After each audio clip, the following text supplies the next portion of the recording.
One of the most misunderstood concepts in casinos, even among card counters, is variance. I'm Colin from Blackjack Apprenticeship, and I'm going to talk about how a card counter should think about variance.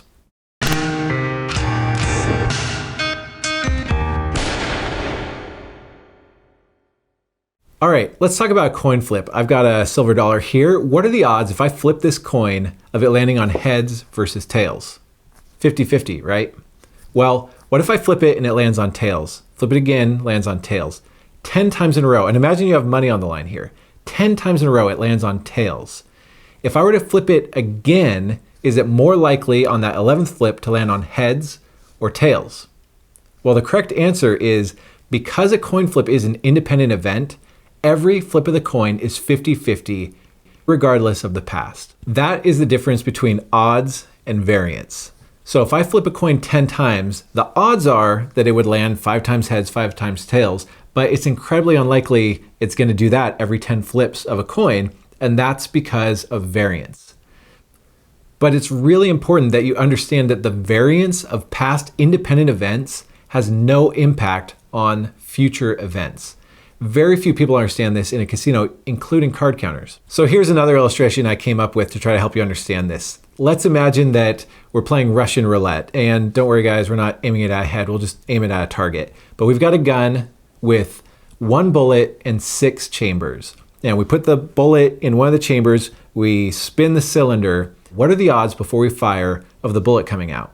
Well, 1 in 6, right? 1 bullet, 6 chambers. If after that, we pull the trigger, click, nothing happens. After we pull the trigger, if we then respin the cylinder, then the odds reset. Every time if we were to respin the cylinder between every shot, the odds are 1 in 6 because respinning it means every time it's an independent event. There's a 1 in 6 chance. And if the bullet comes out on the first shot, or if it takes 100 times of spinning the cylinder and firing for the bullet to come out, that would all be variance. Okay, but what if we don't respin the cylinder? If we've got the same gun with 1 bullet, 6 cylinders, we take a shot, click, nothing happens, but we don't respin the cylinder.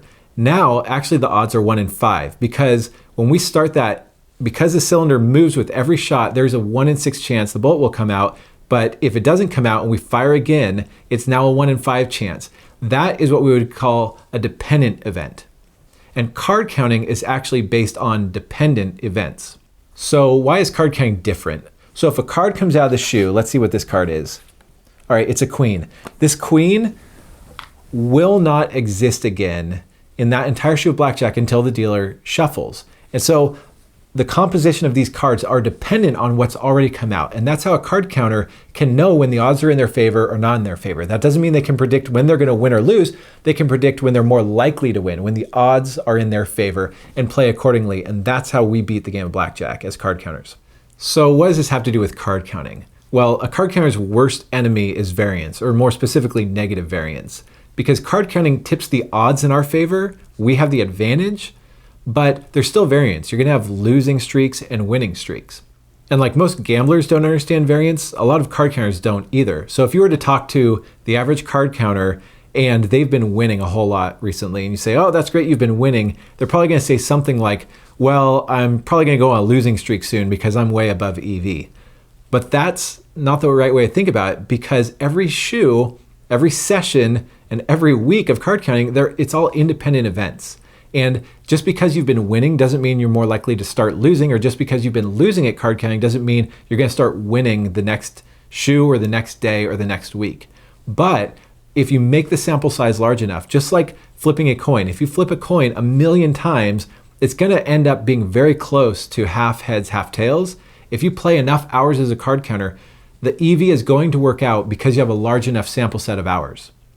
The best explanation I've ever heard is from a guy named James Grosjean, who is one of the smartest advantage players on the planet. And the way that he puts it is that do happens in the denominator. And I'm going to link to the article below. You can check it out if you want. But basically, what that means is if you're having variance, if you're above EV or below EV as a card counter, you can't think about it as, oh, well, in the next few hours, the variance is going to catch up and I'm going to approach EV. It doesn't happen that way. But what it does mean is that if you just keep playing the hours are going to get large enough, you will approach EV over time. So here's my conclusion. If you're a gambler and you think you're a winning player because you've been winning recently, you're not. That's just variance, and the odds will catch up with you. But if you're a card counter, I know your emotions and your bankroll are wrapped up in every shoe and every night of blackjack, but take heart that the math does work. You just got to get the hours in, and you will approach EV over time.